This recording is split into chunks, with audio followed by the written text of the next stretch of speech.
Meenakshi YouTube channel చూస్తున్న వారందరికీ ధన్యవాదములు. నమస్తే. చాలా వీడియోలు చేసి పెడుతూ ఉన్నాను. మరి నచ్చినట్లయితే లైక్ చేయండి, షేర్ చేయండి, సబ్స్క్రైబ్ చేయండి. ధనయోగాలు జాతక చక్రం నుంచి ద్వితీయాధిపతిని చూస్తాం. ఎంత ధనం సంపాదిస్తారు, మరి ఎంత నిల్వ ఉంచుతారనేది లాభాధిపతి. ధనయోగాలు రాశి చక్రంలోనే కాదండి, నవాంశలో కూడా చూసుకోవాలి. నవాంశ బట్టి కూడా వీరికి ధనం అనేది ఎంత పటిష్టంగా ఉందనేది చెప్పవచ్చు. ద్వితీయాధిపతి ముఖ్యం ఎవరికైనా. సెకండ్ లార్డ్ ప్రధానం ప్రతి ఒక్కరికి.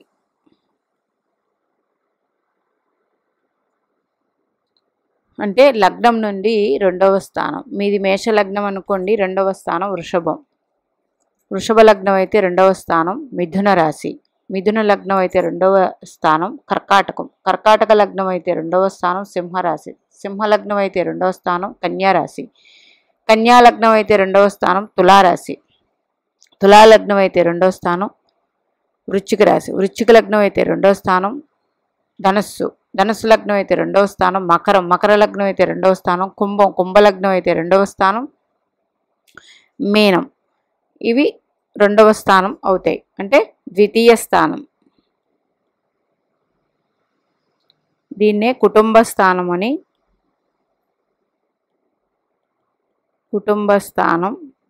అంటాం. దీని నుండి మన కుటుంబం, మనం జన్మించిన కుటుంబం, మన మాట తీరు,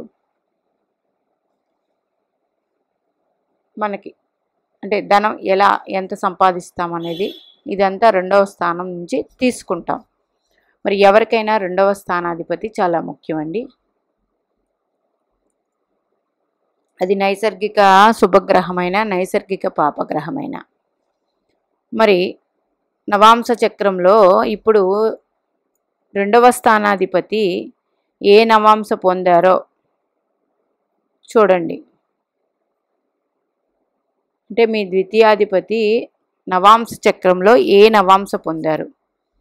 ద్వితీయాధిపతి కాలపురుష కుండలి చక్రానికి వృషభ నవాంశ, సింహ నవాంశ, వృశ్చిక నవాంశ, కుంభ నవాంశ, ధనస్సు నవాంశ పొందారనుకోండి. అంటే కాలపురుష కుండలి చక్రానికి ఇది గురువు కారకా ప్లేసులు.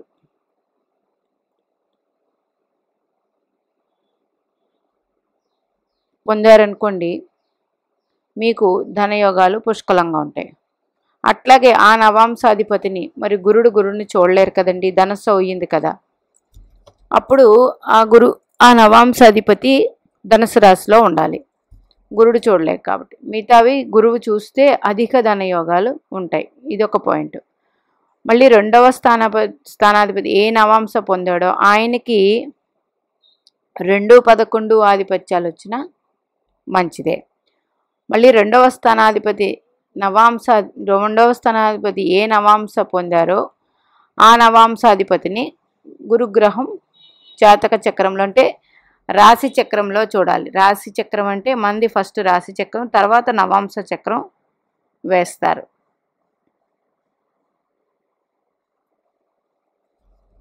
అట్లాగే మీ 2వ స్థానాధిపతి మీ నవాంశాధిపతి కలిసి రాశి చక్రంలో ఉన్న ధనయోగాలు బాగుంటాయి. మీకు చూడండి, ఒక ధనస్సు లగ్న జాతకులు 2వ స్థానాధిపతి శని భగవానుడయ్యారు కదా. ఈయన రాశి చక్రంలో, శని భగవానుడు రాశి చక్రంలో వృశ్చికంలో ఉన్నారు, అంటే అంత ఫేవరబుల్ కాదు. అయితే ఈయన నవాంశ చక్రంలో స్వనవాంశ కానీ పొంది ఉంటే, అంటే స్వనవాంశ కాదు, స్వరాశి పొంది ఉంటే ధనయోగాలన్నీ బాగుంటాయి. ఆ శని భగవాన్ని ఇక్కడ శని ఉన్నప్పుడు గురుగ్రహం చూస్తూ ఉంటే అధిక ధనయోగాలు వీరి జీవితంలో ఎప్పుడూ ఉంటాయి. అట్లాగే ప్రతి ఒక్కరూ మనకి ధనయోగాలు కావాలంటే లగ్నాధిపతి కూడా ముఖ్యమండి. లగ్నాధిపతి అంటే మనమే. అంటే మనం చేసే ప్రయత్నాలు బట్టే ధనయోగాలు ఉంటాయి. ఎంత ప్రయత్నించినా కొంతమందికి ధనయోగాలు ఉండవు, అదృష్టం అనేది తక్కువ ఉంటుంది ధనాధిపతి బాగోలేకపోతే. అప్పుడు లగ్నాధిపతి బలంగా ఉంటే మంచి ఫలితాలు ఉంటాయి. లగ్నాధిపతి ప్లస్ ద్వితీయాధిపతి ఒకే నవాంశ పొందిన మంచి ఫలితాలు ఉంటాయి. ఆ నవాంశ శుభగ్రహ రాశులైతే ఇంకా మంచి ఫలితాలు ఉంటాయి, నైసర్గిక శుభగ్రహ రాశులైతే. లేదు ఇందాక చెప్పినట్టు వృషభం, సింహం, వృశ్చికం, కుంభం, ధనస్సు ఇది స్థిర రాశులు, స్థిరంగా ఉంటుంది ధనయోగాలు. ఇట్లాగా జన్మజాతక చక్రంలో తీసుకోండి. ధనయోగాలు అనేది ఈ విధంగా ఉంటాయి. ప్రతి జాతక చక్రానికి ధనాధిపతి ఎక్కడ ఉన్నారో చూసుకుంటాం, ధనాధిపతి ఏ రాశిలో ఉన్నారో చూసుకుంటాం. ఆ రాశ్యాధిపతి జన్మలగ్నానికి లగ్న పంచమ భాగ్యాధిపతులైతే అవి కూడా ధనయోగాలే. లేదా ధనాధిపతిని డైరెక్ట్గా రాశి చక్రంలో గురుగ్రహం చూస్తూ ఉన్నా మంచిదే. లేదా ఇవేమీ లేవండి, ధనాధిపతి అప్పుడు నవాంశలో ఎక్కడున్నారో చూడండి, ఆ నవాంశాధిపతిని రాశి చక్రంలో గురుగ్రహం చూస్తూ ఉంటే ధనయోగాలు ఉంటాయి.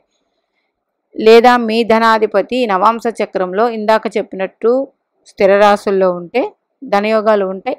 మరి ఆ అధిపతులను కూడా గురుగ్రహం చూస్తుంటే అధిక ధనయోగాలు ఉంటాయి. మరి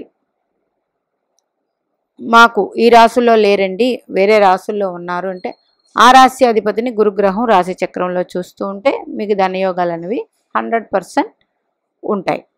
మరి ధనాధిపతి మీకు ధనయోగాలు ఇవ్వటం లేదన్నప్పుడు ధనాధిపతి నవాంశ చక్రంలో ఏ రాశిని పొందారో ఆ రాశ్యాధిపతి యొక్క దశ మీకు కానీ ఉంటే రాశి చక్రంలో, అంటే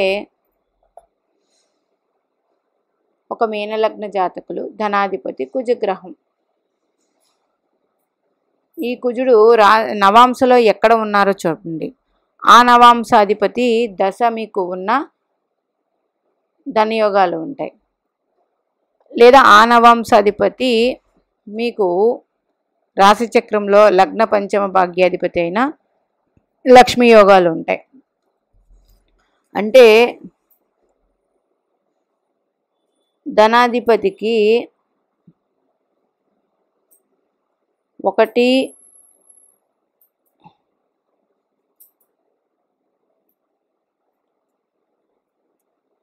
లక్ష్మీ స్థానాధిపతులతో సంబంధం ఉన్న ధనయోగాలు ఉంటాయి సంబంధం. లేదా ధనాధిపతి ఏ నవాంశ పొందారో ఆ నవాంశాధిపతి 1, 5, 9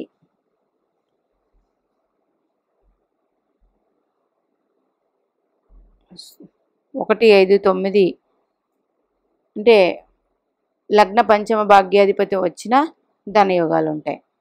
ఇలాగ ఏదో ఒక విధంగా మీకు ధనాధిపతి రాశిచక్రంలో బాగున్నట్లయితే 100% బాగానే ఉంటుంది. ఒకవేళ అధిక ధనయోగాలు, కోటీశ్వర్ల యోగం ఇవన్నీ కూడా నవాంశ చక్రం బట్టి కూడా మనకి యాడ్ చేసుకోవచ్చు.